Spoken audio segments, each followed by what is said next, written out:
Wala silang numero sa Senado. Alam nila, inosente si Sara. Pangalawa, alam nila, malakas pa rin ang Duterte. Pangatlo, alam nila wala silang numero sa Senado. So saan nila dadalhin? Trial by publicity.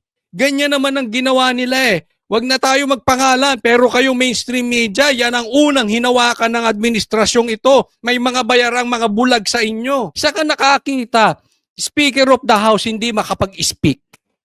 Nagkaloko-loko na. Ano nangyayari sa gobyerno natin? Ha? Tingnan yung mabuti. Ako ay may explain bago ka humirit. Ako muna kasi vlog ko to eh. Attorney Bukol. Ay, Bukoy. Ano ba talaga? Bukoy, no? Bukoy. O, Bukoy. Hindi. Attorney Antonio Bukoy. Hindi Bucor, hindi Bukol. Attorney Bukoy. Okay. Ako, unahin ko lang ha. Tinan nyo.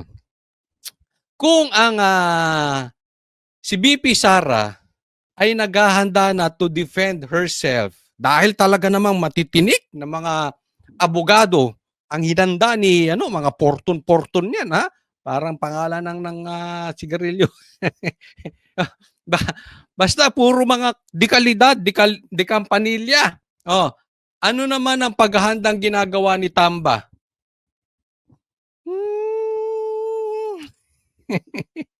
Spokesperson here, spokesperson here. Oh, 'di ba? Meron siyang spokesperson ng House of Representative, tapos meron na siyang spokesperson ng prosecutor, pambihira oh.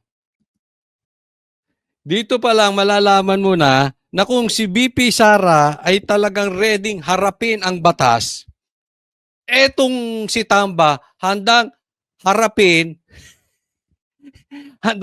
ang fake news, handang harapin ang trial by publicity. Kasi simple lang naman ito eh. Bakit hindi kayo magreklamo sa korte? May problema kayo. Anong ginagawa ni Tamba? Ginaya niya si Marcos. Ito si Tamba is nothing but a try-hard copycat. Sa Tagalog, manggagayang buwaya. Nag-clear siya, hinire niya naman isang malaking buhaya rin.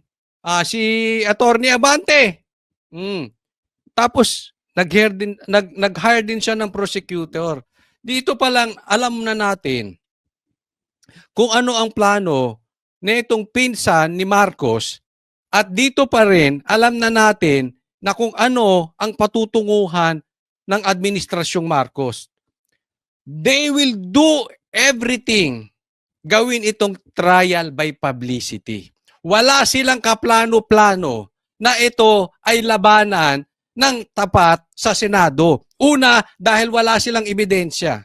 Pangalawa, sabi mo nga, let's call a spade a spade. Wala silang numero sa Senado. Okay? Alam nila, inosente si Sara. Pangalawa, alam nila, malakas pa rin ang Duterte. Pangatlo, alam nila wala silang numero sa Senado. So saan nila dadalhin? Trial by publicity. Ganyan naman ang ginawa nila eh. Huwag na tayo magpangalan, pero kayong mainstream media, yan ang unang hinawakan ng administrasyong ito. May mga bayarang mga bulag sa inyo. Diyan nila dadalhin. Hindi sila haharap ng ebidensya. Anong ebidensya? Wala silang ebidensya. Si Trillanes, bentang kaliwat kanan, may ebidensya bang matindi? Wala. Oh. So, eto na yan. Eto ang linyada nila. Yan ang purpose nito si Bucor. Si Bukoy. Pambira. Si Bukoy. Yan ang purpose niyan. Maging Claire Castro.